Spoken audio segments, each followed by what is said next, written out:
Hello everyone, this is Anuradha Sharma and you're watching my channel IELTS with Anuradha. Listen carefully and answer questions 1 to 4.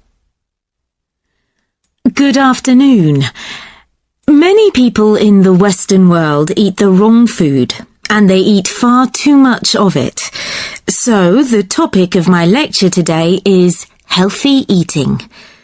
I'll divide my talk into 3 parts. Firstly, I'm going to define what I mean by healthy eating. After that, I'll go on to talk about why people don't eat properly, and then I'll finish my lecture with some ideas for improving the situation. Right. So, what do I mean by healthy eating? Well, some people might think it means eating a lot of meat.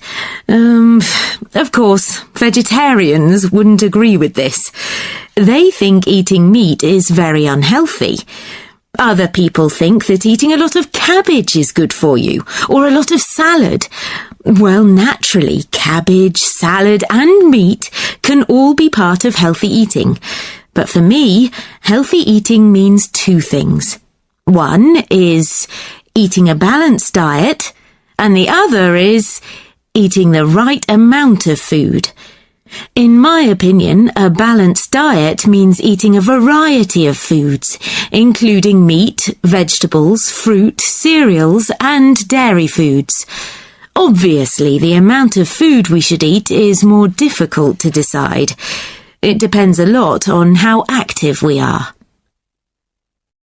Before you hear the rest of the conversation, you have some time to look at questions 5 to 10.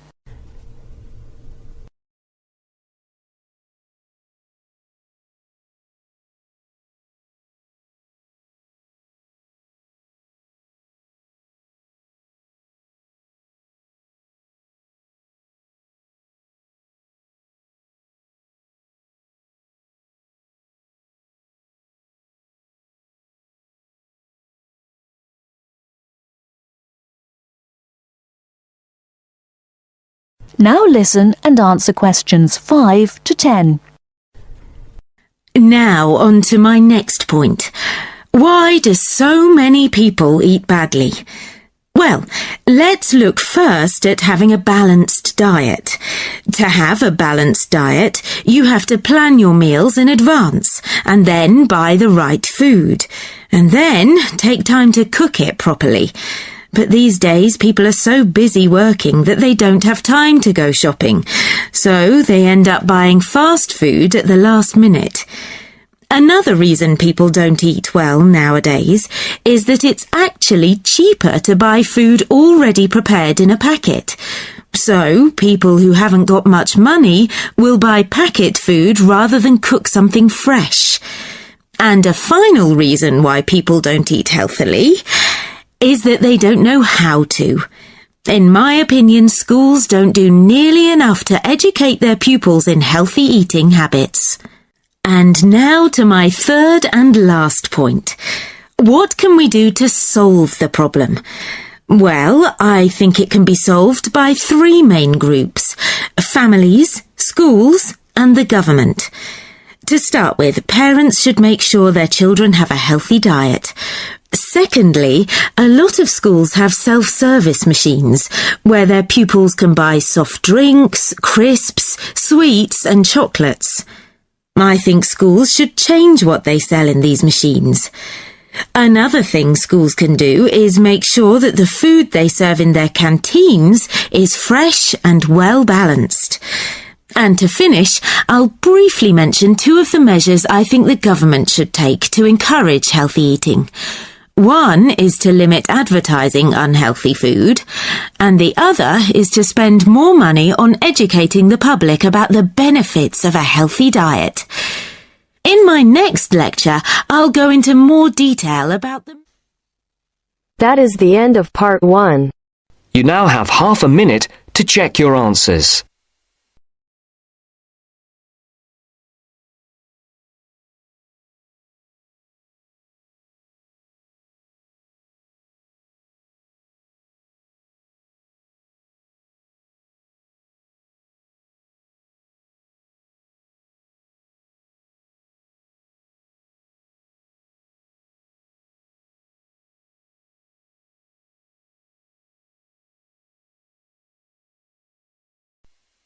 Now turns to part 2. Part 2. You will hear a conversation between two flatmates, Craig and Don, who are looking for a third person to share their flat. First, you have some time to look at questions 11 to 15.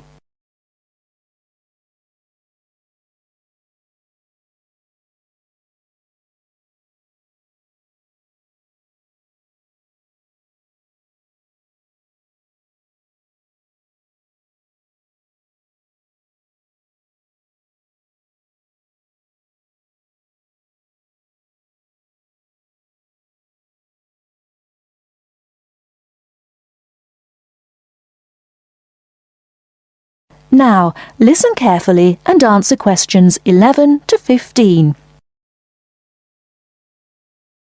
Hi, Craig. Been home long? Yeah, quite a time. Did anyone phone about renting the spare room? Yeah, we've had 3 phone calls about it. Really? Yeah. Do you want to hear about them? Sure. Right.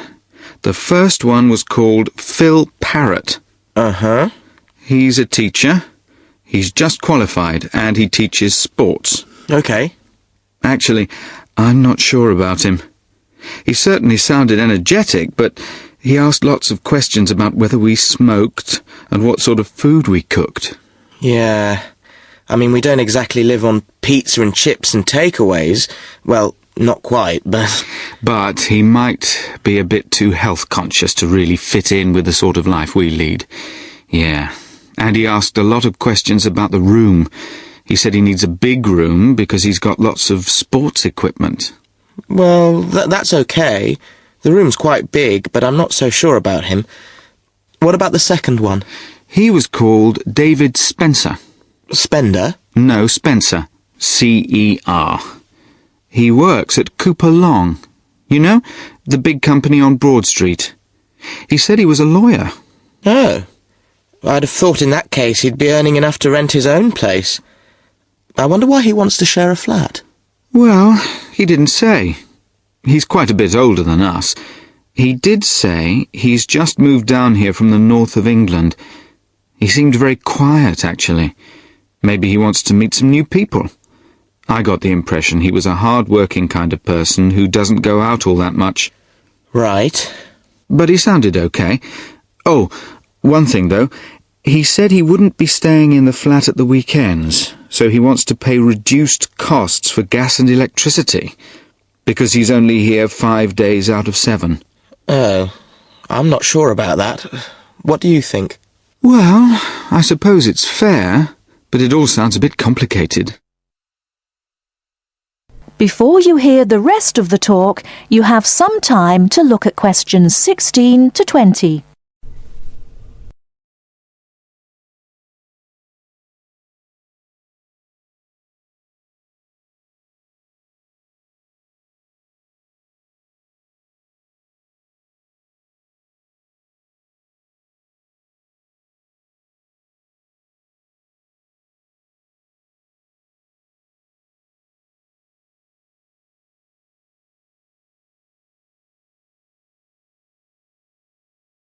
Now listen and answer questions 16 to 20. Anyway, there was a third person, Leo Norris. Yes? He's an engineer. Oh, yeah? And he's about our age. Right. What did he sound like? Well, actually, he was really funny. I couldn't stop laughing when I was talking to him. He said he was very lazy and never got up until noon at weekends, and I said that wouldn't be a problem here. No, certainly not. But actually, I suspect he was joking when he said he was lazy. I think he lives life as it comes. He's certainly not competitive or stressed, but he likes cycling and things like that. He sounds like an outdoor type. Anyway, I thought he sounded as if he'd fit in. He wanted to check if there was somewhere safe for his bicycle. That's not a problem. No, he can leave it in the garage with my car. So did you get his contact details? Yes, he left his mobile number. It's 0777 687 2433. And does he want to move in straight away? Well, he's paid his rent in his present place up to the 31st of September, but he said that if possible he'd like to move in a bit before then. He said the 28th of September. And he was okay about the rent? Yeah, he said it was fine. Right. So shall we give him a ring and see if he wants to come round and... That is the end of part 2. You now have half a minute to check your answers.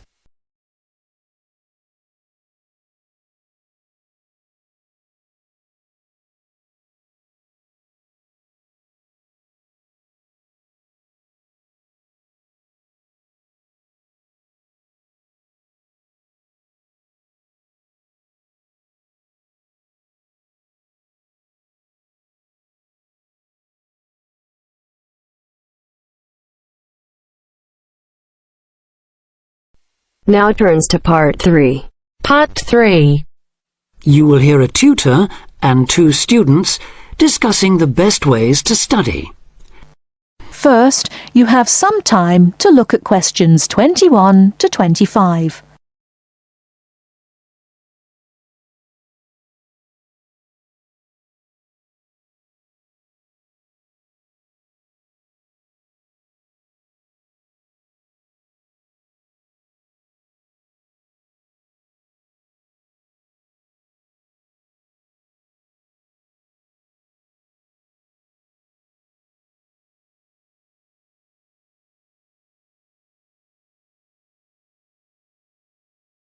Now listen carefully and answer questions 21 to 25. Well, how are you both settling in? Fine. Yes, no problems. So far, anyway. Good. Remember that as your personal tutor, I'm here to help you if you do have any difficulties. Now, as you know, lectures start on Monday, so I thought we'd look at a few ways of making the most of them, especially in terms of the notes you take. Let's begin by thinking about what you can do before you even go to the lecture. Any ideas?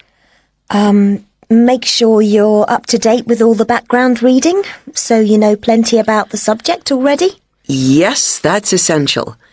The lecturer will assume you have that knowledge. Anything else, Carlos? Well, check what the topic's going to be. Of the lecture, that is. I'd go a bit further than that and consider what the content may be. Then you could ask yourself some questions that you want answering and listen out for the relevant information during the lecture. Okay. Now that brings us to the lecture itself and the actual business of writing notes. But there's a lot to deal with there, so we'll come back to that later. What I'd like to do for the moment is continue with the process of note-taking and move on to the next stage. Any suggestions for what that might be? When the lecture is over, you mean?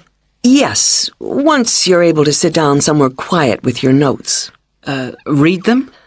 More than that, you need to make sure they'll still make sense to you weeks, months later. Edit them? Yes, that's what's needed. It's well worth spending a few minutes on it.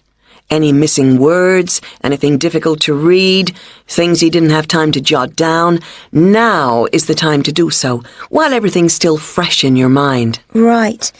And after that, when's the best time to revise them?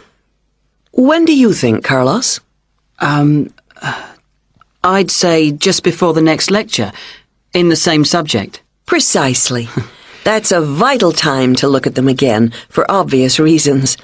But it's definitely not the only time. When should you revise them again? A month later, maybe? Sooner, and much more often than that. I'd recommend you look at them again once a week. That's why it's so important they're complete and easy to follow.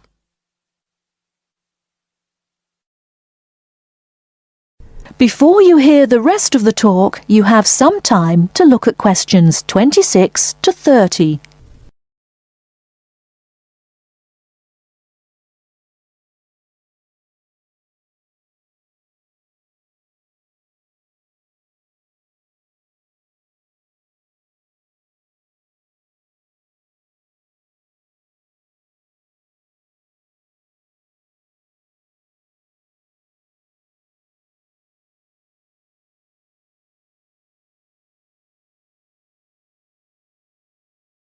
Now listen and answer questions 26 to 30.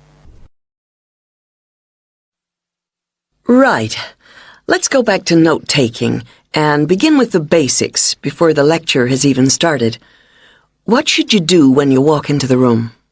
Get a good seat, at the front if you can, where you can hear clearly and avoid distractions. Yes, though obviously others will have had the same idea, so it's as well to get there a bit early.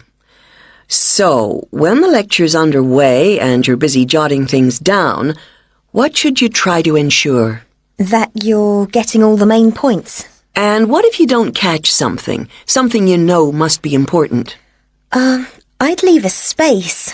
Then I could check it later, perhaps by asking a question at the end and fill it in afterwards. That's an excellent way to deal with it, yes. And there's something else I'd like to mention here. Talking about going through notes afterwards, it's absolutely vital that what you write is legible for one very good reason. It saves time. You'll waste many hours during the course if your revision is held up because you can't read what you've written. Okay, what else can we do to make listening and note-taking more efficient? Well, I always listen out for signpost words. Sorry, what are they? They're the ones lecturers use to say where they're going. A bit like a signpost at a road junction, I suppose. Things like, the first reason is, however, to sum up, and so on. Yes, they can tell you when something important is coming, and help you organize your notes, too. Is there anything else you can add, Carlos? There's something I think's very useful, but it's later, after the lecture is finished. Yeah, that's fine. Go on. Well, what I do is go through what I've written down, summing up the main points in a few words in the margin, on the left-hand side of the page. I try to use words that'll jog my memory, so that I can remember what everything's about when I look at them again. Yes, that can work very well. What some people do to review their notes is cover up their full notes from the lecture, maybe with a piece of paper or a card, and concentrate just on what they've put in the margin, trying to recall the details. Then they move the cover down a little and check whether they were right. Or you could put your main points on another piece of paper and clip them together. Instead of covering and uncovering, you just hold a page in each hand. Sure. It's down to personal preference, really. Everyone has their own learning style. That is the end of part 3. You now have half a minute to check your answers.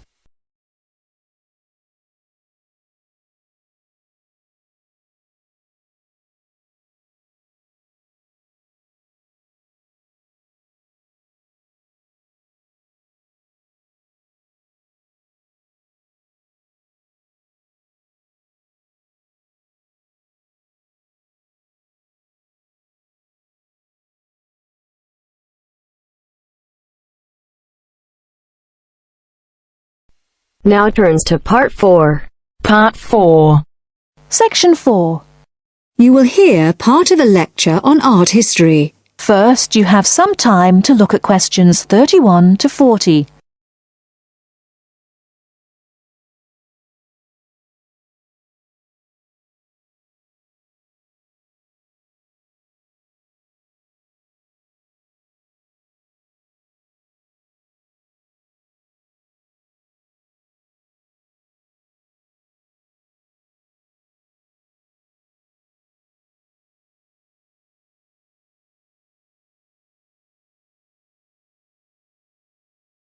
Now listen carefully and answer questions 31 to 40.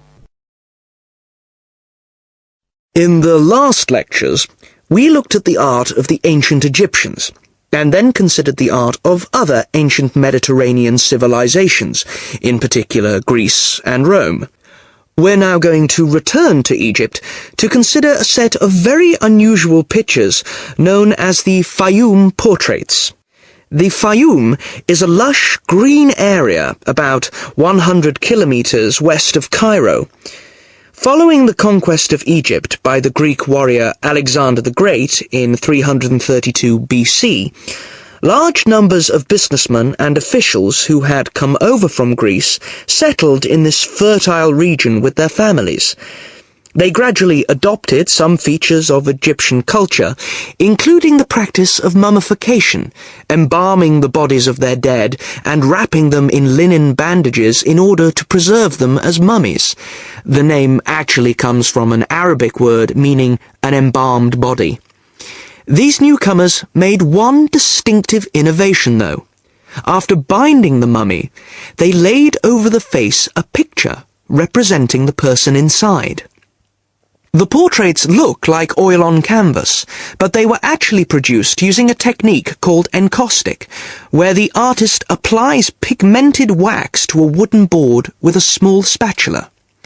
The Egyptologist William Petrie, who discovered many of these mummies with their accompanying portraits at the end of the 19th century, was convinced that they were actually done in the lifetime of the subject, rather than being painted after the person's death, as had been the case with older Egyptian paintings.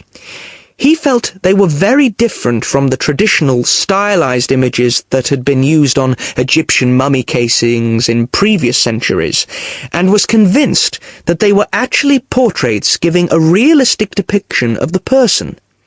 He pointed out that the boards on which they were painted showed signs of having been cut down to size to fit within the mummy bandages.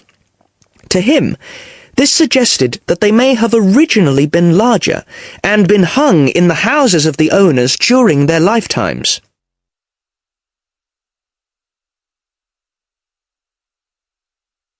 But more than a century after they came to light, nobody knew how far they were really depictions of real people, as against idealized portraits. Then a team from Manchester University decided to find out by recreating the faces of Fayum mummies in clay and then comparing the reconstructions with the portraits. The team was provided with skulls from 2 Fayum mummies from the British Museum and given the information, based on x-rays and other evidence, that one of the mummies was of a 50-year-old man and the other was a woman in her early 20s. Armed only with this information, they set to work. First, they created copies of the skulls.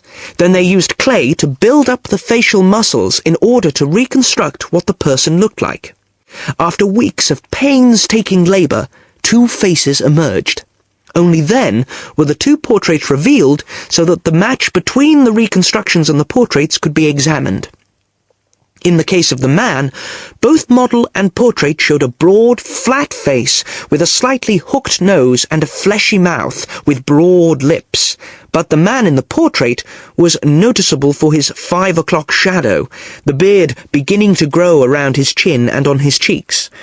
This would have been quite a recognizable feature of the man in real life, and an easy thing for the painter to copy. However, it wasn't something that the makers of the model could know about. In the reconstruction, the right eye was slightly higher than the left, and this was the same on the portrait. But on the portrait, the eyes were very large, which is standard with many of the Fayum portraits, while in the model they were longer and narrower. The portrait of the woman appeared to be even more of a standard type, with her large eyes, straight nose, and small mouth. These pretty feminine features suggested this could be an idealized woman's face, and yet it proved to match the reconstruction surprisingly closely.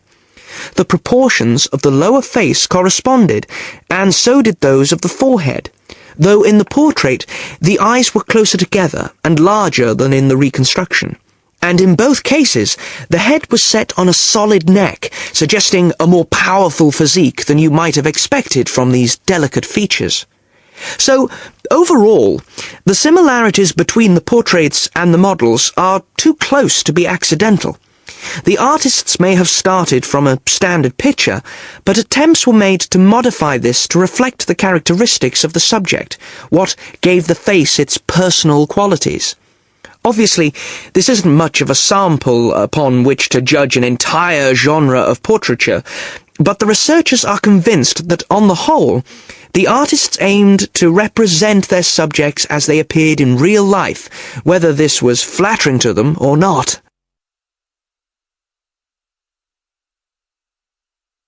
That is the end of part 4. You now have half a minute to check your answers.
Thank you for watching and stay tuned for more videos.